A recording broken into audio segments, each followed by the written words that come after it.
Hey, So, we're Adam, live! We're live! I have a Sorry. question for you. No, it's Who's not the worst episode League One 15. broadcaster, and why is it Ross Davenport? Well, I only know of Ross Davenport's name, but he's got a distinct, shall I say, soccer voice. And by that I mean he sounds English, so they think that makes him good. But I'm not that impressed. The problem is that he's a homer when he's not supposed to be a homer. He's not Does that seem even fair? a homer. He's an anti. He's like it's just the Red Wolves. Someone in the Red Wolves organization kicked his puppy, and so there is no soccer chat with two T's because we're going to chat about soccer, but we're also in Chattanooga, so it's like a play on words. And Chattanooga is a soccer city. That's why he's the worst. Wait, what happened? There is no guarantee that this is working. But here we are. Yay! Episode 15. Thank you. All right, we have nothing to talk about. Nothing has happened. No big game on Saturday. Oh wait, I'm sorry. I thought I was doing the Ford Madison podcast. My bad. So, have they not released their special off-season kit yet? No, actually, believe it or not, I think they did release something today. And I know you meant that as a joke, but like I really do think that they did some sort of special like merchandise release today. I'm efforting to see if I'm right or if it's just as soon because it's Ford Madison. But I feel like they did release some merch today. Yeah, they did. For the chilly days ahead, a new Ford Madison hoodie. They were probably planning on selling these when they made the playoffs, and then they realized by the time they did, they wouldn't be in style anymore. So, yeah. So, anyway, Saturday was a lot of fun. Red Wolves hosting North Texas. Fans were keyed up. The game was its usual Red Wolves down to the final minute of soccer allowed excitement. What are your thoughts about that game from Saturday? So I want to be positive. I do, because I think you win a playoff game versus a team that honestly was really strong. You should be positive, right? I should be excited about it. You can't be up a man for 70 minutes and not easily win a game. And I get that they were down a man in a previous match and scored a 4-1 victory when they were 1-1 when they went down. So it's not like they don't have the skills to score. But if you look at that match, there was a team that they were playing against that had to win. So as soon as they got that extra goal, at that point, that team went all out on scoring, right? Mm-hmm. It's a different game. We were up 1-0. We should have put it away. We didn't. And to add insult to injury, we gave them the goal. Like Ramos lost the ball on his feet, which happens, but it's still not fun, right? And I was nervous for a lot of that game because we looked like the team with 10 minutes, or at best, it looked like a 10 versus 10 for the whole time versus us being up and dominating and just waiting for the goal to go in. Yeah, and I think it was really even before the red card, but we had gone up a goal off of their own goal mistake. And it felt to me like we allowed North Texas too much of the ball. We kind of allowed them to dictate trying to get back in the game. Yeah. When it felt like maybe we could have pressed our advantage, put ourselves ahead 2 goals, put them back on their heels. And then they had the red card. They went down a man. And they did that with a lot of confidence because, they knew, okay, well, last game we went down and we know we can play with anyone. And, they're always a dangerous team. We know that. The game was incredibly chippy. The referee was incredibly sensitive, and I don't think I've ever seen multiple yellow cards to a bench like that, and I really don't think I've ever seen a yellow given for throwing the ball in. Like, that was a little weird, especially a second yellow. Like, you've already given the dude a yellow. Right. That's and you're not giving a second yellow to the North Texas player because he's obviously doing something wrong. Yeah, that's not a second yellow in any world. Even if you want to make it, if you want to argue it could be a first yellow, there is a difference between a first and second yellow. Anyone who thinks that there's not is an idiot. And on top of that, there's repercussions to when you give a red card to someone, which is what has happened, right? Yeah. Like we've lost Ray Ortiz for the next game. That's not small. Like, your crappy refereeing is carrying over to the next game, which hopefully you're not involved with because you were terrible. But you're so impactful in your badness that it's affecting the game versus Greenville because, in case you missed it, we didn't have Hernandez again. And I don't know if this forces us to put him into play or is he really not available at all? So, first off, I had asked Coach Obleda what he said to the referee to get him the yellow card, hoping there would be a funny story. He said nothing. I think what that means is obviously him and Kevin Sawchek both getting yellows. They were defending their players. Yeah. That I would I appreciate them going to bat for these guys all game because there were multiple times where Red Wolf players were ridden into the boards like we were watching a hockey game, literally watching a hockey game, and the referee would bring them over and give them a pep talk. And then a Red Wolf player would make a hard foul, and he'd reach into his pocket. It was pretty amazing. It was, and if it wasn't for him red carding their player for the elbow, which Ross Davenport thought was really just kind of a, ho hum collision. Yeah, well, it's Ross Davenport. Jason Ramos, he would be talking about jail time. Anyway, I would argue that if it wasn't for that there may have been money exchanged. Like, that's how bad all the rest of the calls were. But because he did that, I'm like, okay, it wasn't money exchange. You're just really bad. Like, I went and rewatched the red card. I'm sorry. That wasn't a red card. That was a yellow. Like, I didn't look intentional, the elbow to me. It looked like a situation where you're going into a player and your arm goes up and it happened to catch him in the face, and Ramos is a good actor. Well, it was Galindez that got. Or Galindez. I mean, yeah, you know what I mean. The Galindez is a good actor.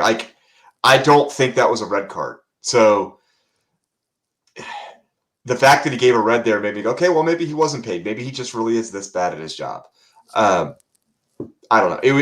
The idea that giving out yellow cards makes you control the game is wrong. The idea that talking to someone when they're throwing someone on the board is going to control the game is wrong. There is a balance that he gave yellows for fouls and he gave talking twos for yellows. And it was a really weird experience.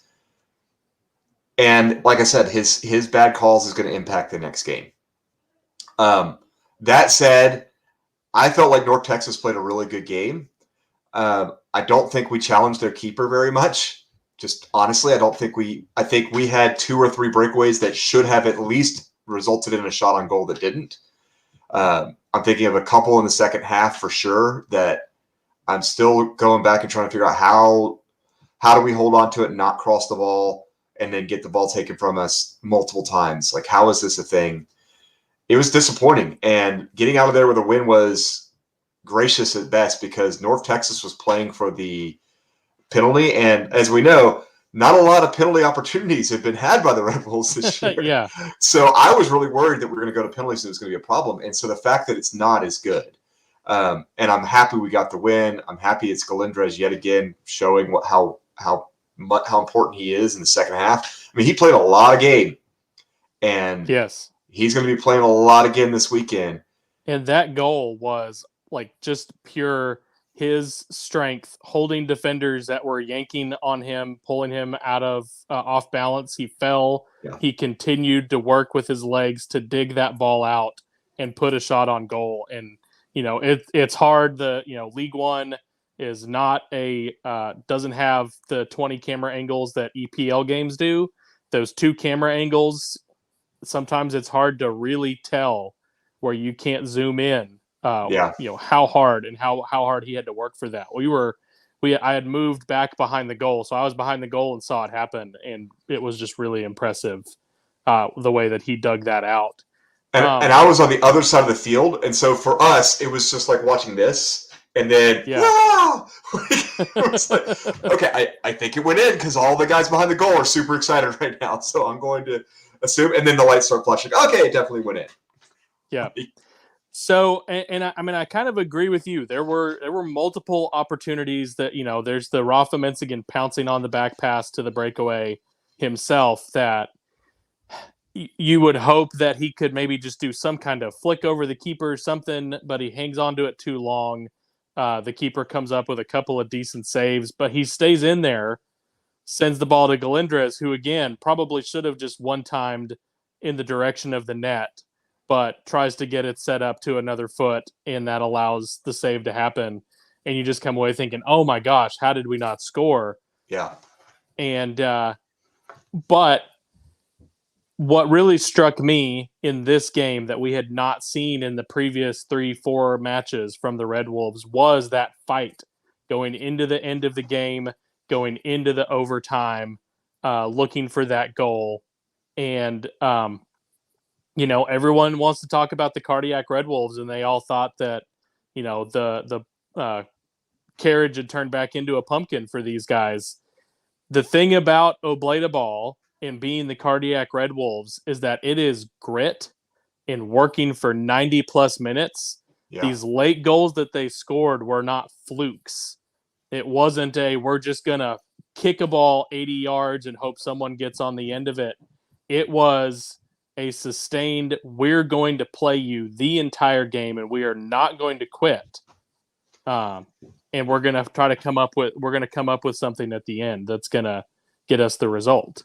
Now, I get that it was 120 minutes of play, so maybe I'm just shrinking 120 minutes into 90, but did you feel like there was more play through the middle in this game than there has been in previous games? Yeah, I think they had started to do that. You saw at the first kickoff, you saw Ricky Ruiz out as kind of a winger position, and I think Rafa was more of the 10, and I think you saw them switch that fairly early in the game. To have Ricky in the middle, that's where he's done his best work, I think, all season. Congrats, Ricky, on League One first team and the assist record, or the assist champion. And so that I think did help to kind of bring things in the middle, play through the middle, play with Galindres holding up. And so I hope to see more of that as we go to Greenville on Saturday to continue doing that. And so before we get into Greenville, I do, if you don't mind, I would like to talk a little bit about those first and second teams. We had 2 players total on the first and second teams, both on the first team, if I remember correctly. Is that right? Yes. And you've already mentioned one in Ricky Ruiz, and then we had one defender in Jason Ramos. Our close personal friend, Jason Ramos, been on the program twice. Yeah. No one making the second team for us, and I'm going to share my screen real quick so we can take a look at this and show those at home that may not have it up and ready. So here's the first team. Former Red Wolf Greg Hurst up at the top, along with Lomas. I don't agree with Lomas being a first teamer. He's got a lot of penalty goals that have created. Of course, top goal scorer. What are penalty goals? Yeah, well, Trezeguet's got the same thing. He's got a lot of penalty goals as well. I didn't know that. I didn't know that was a thing in League One. I'm going to ignore all season. I've been watching, and we never get penalties. Yeah, I'm going to ignore that guy in the center. I don't have a lot of respect for him. Going on to Marceletto, I think he deserved it. I have no problem with most of these guys being on here. I would like one of them to not be in the league anymore, but that's a different story. And then when we go look at the second team, let me pull that up for us. When we look at the second team, a few more Union Omaha, a few more Greenville guys. Newho getting the spot as the Golden Gloves man in the second spot. I think at first I thought I was surprised and thought they'd have him flipped, but yeah, apparently if you think about Richmond's defense, it's pretty porous, and So the fact that he was able to drag them to the playoffs, I think maybe that's well deserved. But the reason I'm bringing all this up is I feel like there's a missing player from the Red Bulls here. And I would argue that at worst he's second team. And I would argue he should be here in place of Brendan Fricky. And that is justice for Jono. What are your thoughts on that? So I think for sure the other one to me is Muhammad. That's also part of the Greenville back line. So our friend Travis Ricketts. So we're all going to acknowledge there's a little bit of bias. Just a smidge of bias. But being the classy historian that he is, he backs it up with facts. He sent me some information looking at stat categories for the defenders, looking at tackles, duels won, fouls given versus fouls committed. What were some? There was the duels, aerial duels, completed passes, goals and assists. So Jonathan Ricketts is top 3 in at least 7 categories. That is the most of any of the other kind of wing defenders, including the people who are on the all-league teams, both all-league teams. Okay, yeah, that's not a small difference. He won more aerial duels than any of the rest of them had competed in, and won 60-something% of his aerial duels. Yeah, that's not a small note. I bring up Muhammad from Greenville on that second team because he was top 3 in one category out of all of them. And so that to me is an easy replacement. He drops out. Jono comes in. If you want to put him second team, I'm not going to argue. I think he's one of the best players we had the last 2 months of the year, honestly. And I think you also can make arguments for Jose Carrera Garcia, who was the Engine Player of the Week 6 times. I'm assuming that's also Travis Ricketts. It says Facebook user. I think you also can make arguments for Carrera Garcia as the guy that was the engine in our midfield. They gave a Lifetime Achievement Award to Turbo Tobin from Forward Madison on the second team. He didn't deserve that at all. I think you can give that to a team that was in the top 3 essentially the entire year. The guy who is the captain, the leader, running the offense for the Red Wolves could get into at least the second team. And I think had Juan Galindrez been able to score 2 or 3 more goals this year, you would have seen him as a second teamer at forward. I think he ended up, unfortunately, in a bit of a cold patch towards the end of the year. Yeah. If he had continued to score, I think we would have seen him up there. I would argue you shouldn't ever count penalty goals as much as you can. There should be in-game play goals and penalty goals as separate categories. They should never be mixed together. And if you do that, his numbers look really good versus Lomas and versus Trezardi. It's just Trezard. I can't say it. I just can't. I'm going to have to go with Emiliano, and I can't pronounce that well either. So the dude from Richmond, I'm just saying, the bald guy. Yeah, his numbers match up really well versus all 3 of those guys on the first team. Yeah. If you take away the penalty shots. Now, granted, penalties are important. I get it. It is a skill set, but it's a different skill set. So, all right. So now let's point towards the actual game coming up this weekend. A number of us are heading down. We'll be in the stands rooting on our Red Bulls live. Of course, superfan Kay Baker and that group, as always, is on the road, right? So she, of course, will be there with cowbell in hand, I'm sure. My family will be making the trip. I know that Wolfman's heading down. But there's also something going on here in Chattanooga for those of you that are unable to make it, and you can join Sourpuss out there at CHI Memorial to have a watch party here at home to watch us celebrate in Greenville. So a couple different options. So I will not be a sourpuss on Saturday because they are doing 2-for-1 Modelo, as well as a few other drink specials. There will be food available for purchase. It costs you $0 to come to CHI Memorial and hang out in the executive club. They've got the game up on a projector screen. They've got multiple TVs, so you've got different places you can kind of spread out and watch the game with your friends. You can come. I'll be there with my family. You can come say hey. I will look like a frightened rabbit because that's just who I am. But we love when you guys come meet us and talk to us. And we want to thank you for listening. We really do appreciate it. So, all right, and so let's start our preview of the game coming up. Greenville has gotten a week off. Wasn't too long ago that we headed there, but I would argue that game is not a good gauge as to what will actually happen unless they get lucky and have us get red carded early again. What are you expecting from Greenville as they prepare for us?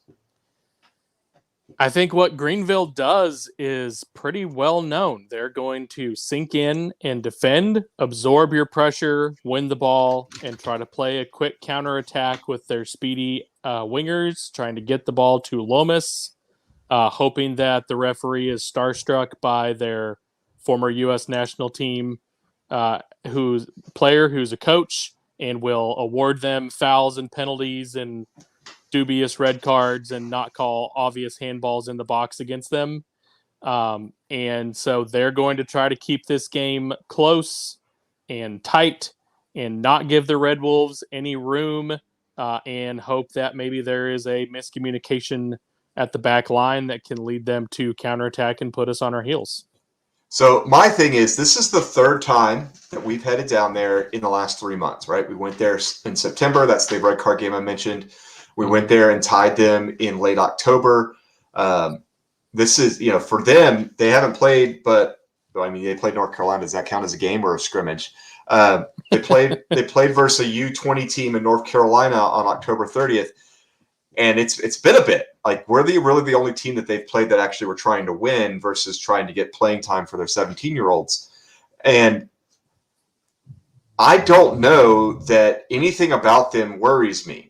From a scoring standpoint, they beat us 1-0 when we had that red card early on. They had that Tucson games seem to go one or two ways, really close really low scoring or really high. There's never like a 2-1, right? Like 3-3 game versus Tucson. But other than that, they scored 1 goal versus Ford. They scored 1 goal versus Fort Lauderdale. They scored 1 goal versus Union Omaha. They scored 1 goal versus New England. They scored nothing versus us. Looking back over the last 8 games, excluding that Tucson game, they've never scored more than 1 goal. I don't count North Carolina; it's not a real game.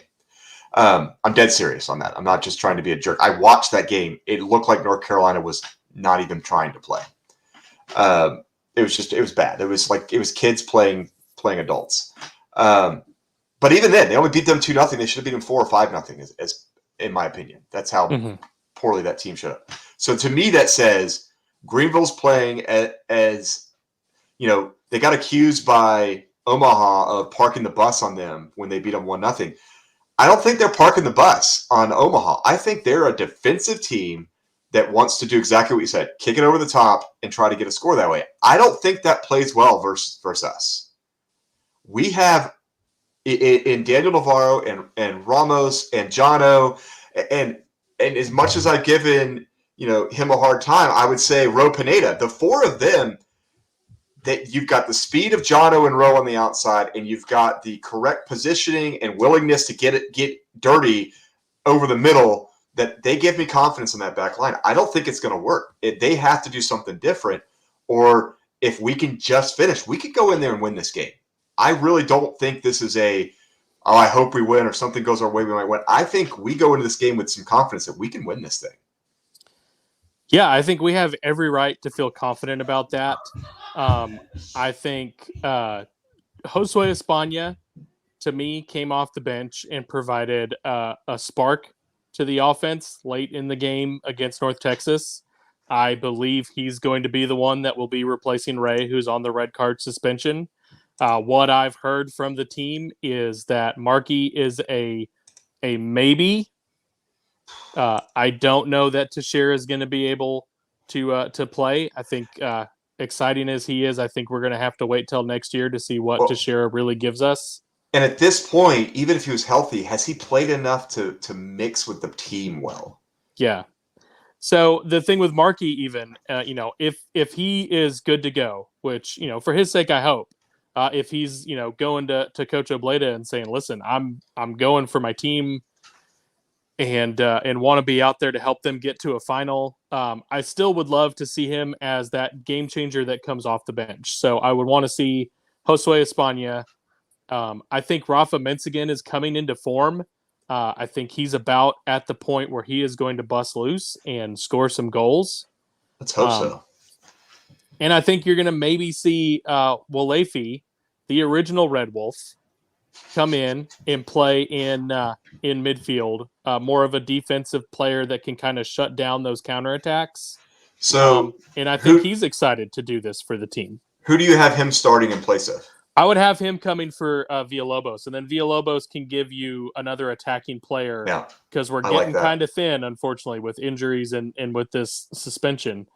I think Villalobos being able to come off the bench, and you can then move Ricky where he needs to go as an attacking player. So based off what you're telling me, you've got two changes. What about the back line? Are you keeping Capizzucci or are you putting Pineda in? I think Capizzucci had a fantastic game, so I think I would leave him in. And then Ro Pineda gives you a lot of flexibility off the bench. He can go in as one of those defenders. He can also go in as an attacking player.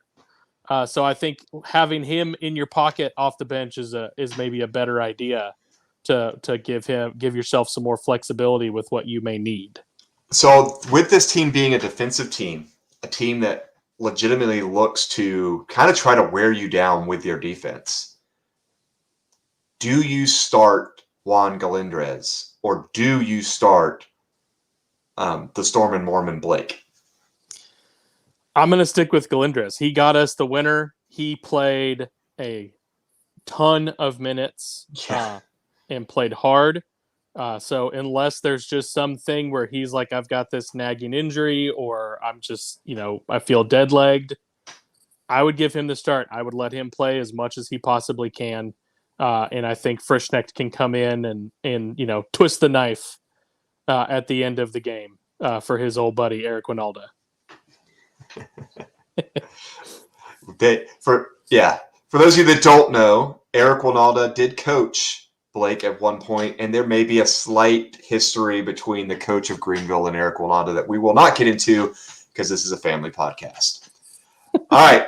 So I think that gives us everything we're going to talk about for the Red Wolves. I have to ask you about this because it is major lower league news. Our peers in Division III had a departure this week of Detroit City FC from NISA to join Division II USL Championship. My question to you is this. This is the third team to leave NISA to join Championship. Is NISA a better place to go if you want to go to Championship than the USL's own League One? I don't think so. I think you look at the markets. There was Miami, there was Oakland, and there was Detroit. Like those are places that really, if you're thinking, you think of those places, you don't think Division III. Yeah, and if you look at League One, I think Omaha probably is the only one that could maybe argue they're big enough. Barely, right? They're outside of obviously the MLS 2 teams, but of the independent teams, I think only Omaha could argue they might be big enough, and even then, they would be the smallest of the big places, right? So, and I think it's the sort of thing that if you look at slow growth, like I really don't imagine any other NISA teams being pulled up like that. There's only one I can think of, and that's Chicago House. If they can figure out how to actually get some fans, because USL has attempted to go into Chicago before. And with Peter Wilt's history of working with USL, if NISA does reached the point where it's just not going to survive, I could maybe see them. Outside of that, the two LA teams don't pull anybody. They already have Orange County, which plays in the same stadium as one of the LA teams. They already have a San Diego team. They already have a Charlotte team. Championships not coming for Rome, Georgia. Not coming for, they've already got Charlotte. They're not going for wherever the Michigan Stars are. Yeah, they're not going for Detroit. Yeah, Michigan Stars are actually in Detroit, and Detroit City is in like a kind of like East Ridge is a part of Chattanooga, but it's got its own name. They're in Hammertrack, which is which is literally surrounded by Detroit. But they're both in Detroit. They already have a Detroit team. Michigan Stars, I think, are out closer to like Pontiac, where Detroit Lions used to play. Gotcha. In any case, I don't see them pulling many more NISA teams, and I think when you come to League One, you're looking at more of like a 5-year plan. And Bob's I think going to get the stadium built, get it to the point where he's consistently, getting 50, 75% of it full for all these matches. They're competing at the top of League One year after year.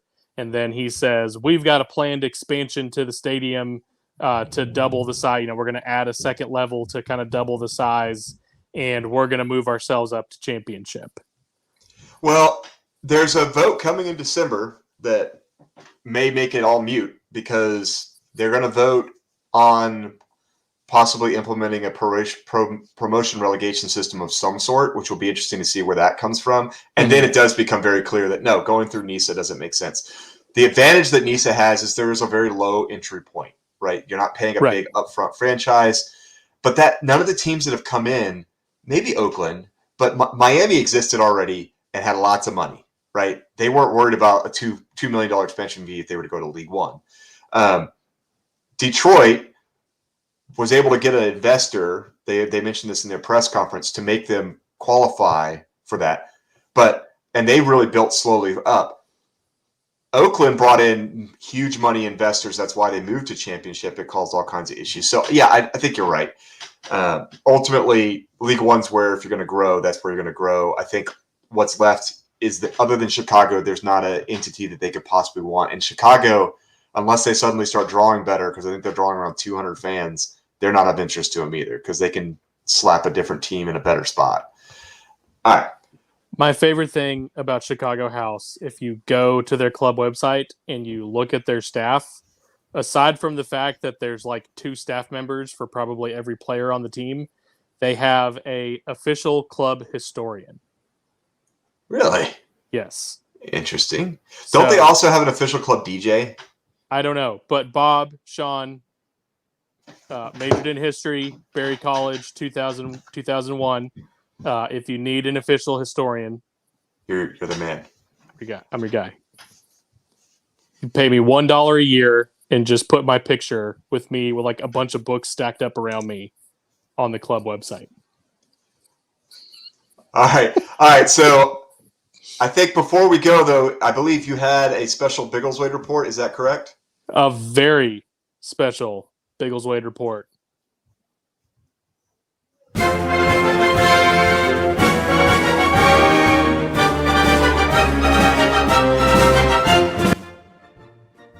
So pop the champagne, everyone. Our friends at Biggleswade United. So they've had a rough year. As the season was getting underway, they were informed that they were going to have to be transferred from the Spartan South Midland League, which is a league that really is kind of centered, or they're kind of maybe on the northern end of that league, but had a lot of teams close to Biggleswade that they would play, and they got moved to the United Counties League, which is a league that is centered a little bit further north from Biggleswade, involved a lot more travel because of the nature of what they do as a semi-pro club. A lot of these guys have jobs that they work during the day. They go a couple nights a week and train. They travel for the matches, and because that travel was going to be too much, a lot of these guys had to leave the club. And so they started the season with a lot of losses. They have finally broken through a 3-0 victory. They got 2 or 3 of their guys back. Jaden Irish, Charlie Clayton, 2 of the big names that they had last year with their club that was this close to promotion before they got put onto a hiatus because of COVID. So now they've got their first win. Congrats, Biggleswade United, Gillen Belage, and all of the folks out there. Our good friend Josh Roberts Law, who's been on here, does the play-by-play. We're excited for all of you, and good luck the rest of the season. Here's to the streak. Let's win out.